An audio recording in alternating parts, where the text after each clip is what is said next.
సర్దుకుపోవాలి. మూడోది చెప్పమంటారా, బాధ్యత వహించాలి.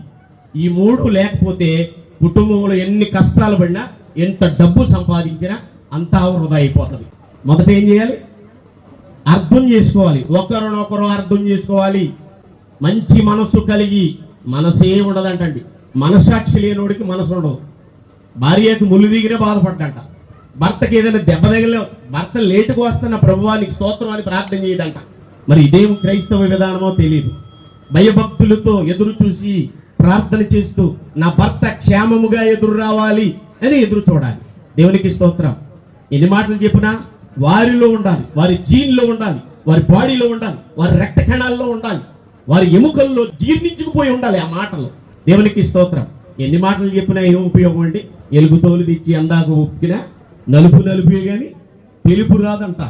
మరి చెప్పి చెప్పి పరిశుద్ధ